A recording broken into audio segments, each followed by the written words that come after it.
So I make $100,000 a month running my business online without social media because quite frankly, I'm a super introverted person. I hate platforms like Instagram and Twitter where I constantly have to update people on my life or have conversations about opportunities I don't really care about. And running my business this way made me just hate it.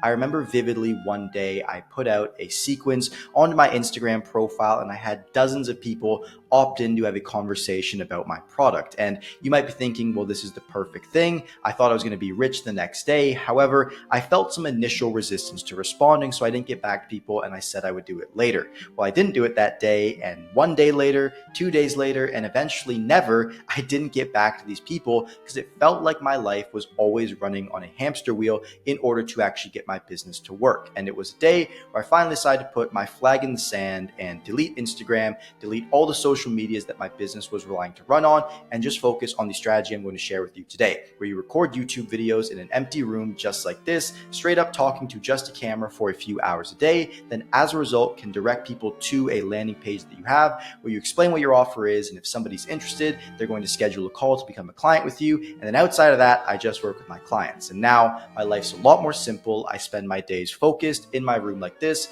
building something I actually care about and compounding something long term, rather than just updating my life constantly and feeling like I'm always in a frenzy and not actually building something that is going to compound on itself and build in the long term for my business and for my brand. Now, the first trap that I fell into that I see so many others do as well is the keeping up with the Joneses game of these what I call high frequency social media platforms. When you go on Instagram, you're inherently as a human being always comparing yourself to things you see. You're going to see your competitors, you're going to see your friends and other people crushing it, sharing all these lessons. And because of this, we get into this mental state subconsciously where we're constantly comparing ourselves and trying to one up other people that might not even know who we are or that we exist. And in addition to this, what as a result happens is we begin posting reels, we begin posting short form content. And as business owners, we begin focusing on vanity metrics such as views and impressions. And the reason why I bring this up is because when it comes down to building a brand, we need to understand that the equation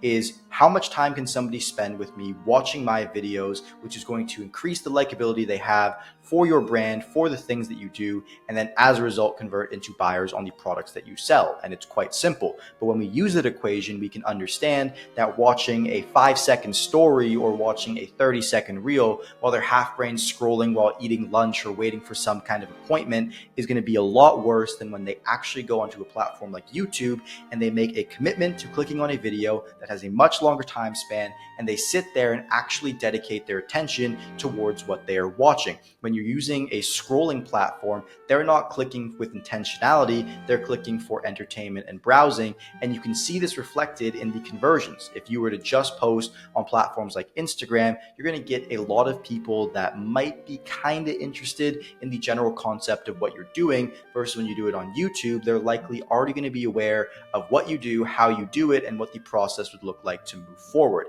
Now, that is the difference between both Instagram and YouTube. And when you fall into this trap of making these comparisons, then as a result, jumping onto the impressions game, you become a lot more of an influencer. But the issue is that you don't get paid on brand deals. And if you keep trying to go viral, the game of getting all these views and going crazy is only going to get exponentially harder. There's only more dopamine, there's only more entertainment, and you're not going to be able to compete with someone whose full-time job it is to just make people smile, laugh, and happy, versus if you just focused on building a YouTube channel where you can provide value to the people that are actually watching the content in a way that requires, ironically, a lot less production. It's usually more difficult to make a 30-second Instagram reel with the editing, with the hooks and all these things, rather than to just sit down in front of a camera and transparently share the window to who you are as an expert at whatever you do. And then as a result, people pick up on that and they want to learn more about how your entire ecosystem works. Now, when I first realized this, I tried making a whole bunch of changes. At first, I just tried using my Instagram as a way of nurturing people that had come from my YouTube, but I still kind of found myself in that trap of wanting to go viral, to get more impressions, and to just do vanity metrics that aren't actually going to equate to bottom line revenue and money in your bank account. So I failed at doing that. I also failed at going back to short form content, thinking you need impressions, and it ultimately led to me developing the strategy where I realized that these platforms, especially Instagram, Instagram just need to be cut out from your business. And the people that have been winning the game for the longest have understood this for a long time. They don't use these platforms like Instagram or Twitter to sell anything, and they might use it for one-off events on occasion, but ultimately what they actually rely to sign on customers for their business and whatever they're selling is the tried and true principles of internet marketing that have not changed since its inception about 10 years ago. If you're going to read books like .com Secrets or Expert Secrets by Russell Brunson, which I heavily recommend, you'll see that these things have been documented and have perfect reasoning that the people who are really at the top of the game have understood. And while the rest of the market has gone and tried Typeforms, they've tried Instagram, they've tried all of these different shiny objects, people that just focus on the core fundamentals of getting a website and a funnel that converts people, having a way to collect emails, nurture and build an email list up, and having a sales team that contacts people that opt into your funnel so that you can communicate what your product does and get them onto a call, have continued winning while everyone else flounders and tries different strategies. And ultimately, every time they're establishing momentum in whatever this new strategy they're learning is, it gets cut off when they jump to a new different thing. And I was the exact same way. I tried the Typeforms, I tried the Instagram, I tried all of these strategies, and ultimately nothing has worked as well as, again, the tried and true principles of email marketing and phone marketing. The reason why I was so hesitant to actually accept this brutally honest truth when I first heard it was because I believed in the myth of this magical compounding social media blow up that was going to happen. I thought that if I'm constantly posting on every social media, I'm going to be able to systematically take over my market, and I realized that that is not actually true. If you want to systematically take over your market, you're going to do it on one platform where majority of your market actually stays, and then as a result, they're going to find all your other social medias. A guy like Iman or a guy like Hormozi might not openly advertise their Instagram, however, they still have millions of followers that they built off of their YouTube because they just made really good YouTube content and focused on that time asset so people can build the likability and then therefore buy their products. So if you want to implement this for yourself and get this kind of pincer accuracy onto your brand, the first step is that you have to remove the reliability on Instagram and having all these conversations in order to actually build something that's going to make you money while you sleep. Because the beauty about a funnel is that it doesn't rely on you constantly responding to messages. It sells 24/7 like a really good team member that doesn't take breaks, doesn't take vacations, doesn't need anything else. And from that point on, you can also hire out real team members that can supplement a lot of the actions that you'd have to do. There's no stories that you have to do. You can hire a copywriter to do the emails every single day, and it's not going to lose its effectiveness. And that ultimately is the way that the people, the OGs, again, at the top of the space have understood for the longest time. Now, this is turning into a bit of a rant here, but I want to cover the most important part of this, which I call the barrier to entry and the path of easy yeses. Now, when I see people that decide to do a funnel or they decide to post organic content, they might not be converting, and it might be giving them this idea that their content is not actually good enough. And I've been in this situation myself. I remember posting YouTube video after YouTube video after YouTube video, wondering why I wasn't booking any appointments. And I thought and tried everything related to content, which I'm thankful for because it made me a lot better at making YouTube videos.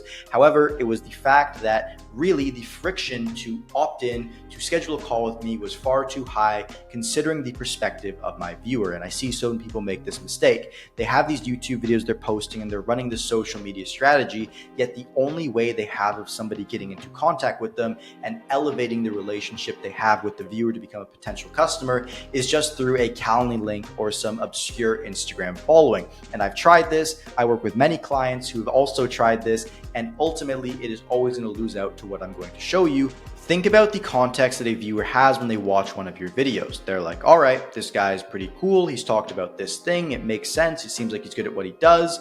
But their likability for you is nowhere near the likability that's going to take for them to schedule a call. And as a result, they don't. And it creates this invisible group of people that like you enough to continue watching your content, but are ultimately never going to appear in your sales funnel or as customers because you haven't given them a way to elevate that relationship and build trust. And the big moment I realized this was when, after posting and getting thousands of views on YouTube videos, I wasn't booking any calls until I made the decision to just put my Instagram into my bio. And I know this is contradictory to the overall theme of this video, but but I noticed that I started getting more followers. And it made me think, well, there's clearly people that are my target customer that are watching this video and are liking it enough to go out of their way to follow me, to interact with me. So maybe it's the fact that my calendar has way too much friction involved in it. And quite frankly, because everyone has a calendar in their bio today, people know that it's meant to make them hop onto a sales call to buy some form of product. And ultimately, people aren't ready to make that commitment. It's like meeting a girl for the first time and asking her to marry you. It's just not going to happen. So then as a result, the solution to this is you want to create an offering that you have that enters someone into your ecosystem that they'd be willing to say yes to at a high likelihood. So probably 80 to 90% of the time, just by watching one of your YouTube videos. And this is called an opt-in. You probably already know what it is, but you have to make sure that your free stuff, and you have to think from the perspective of the viewer, that it's good enough to go out of their way to leave the platform of YouTube and somehow exchange their information so that you can speak with them more directly and get them into that point of buying. When you do that, you then move to the second phase of the relationship where you provided them a free asset. And if you can make this really good, you're going to see a lot of success. And because you got their information, you can begin contacting them.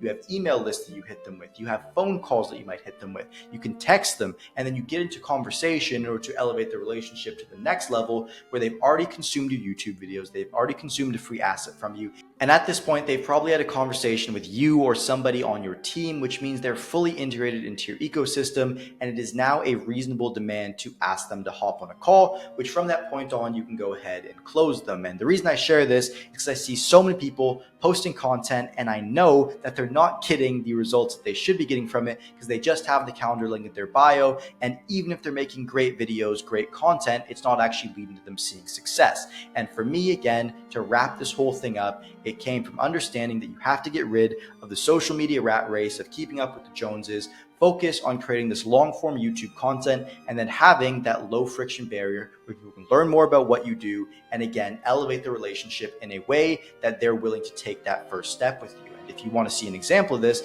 I have a complete asset showing you how I do content propaganda marketing in the description below that you can go ahead and watch. However, I hope that the value you got from this video was worth the time that you spent, and I look forward to seeing you in the next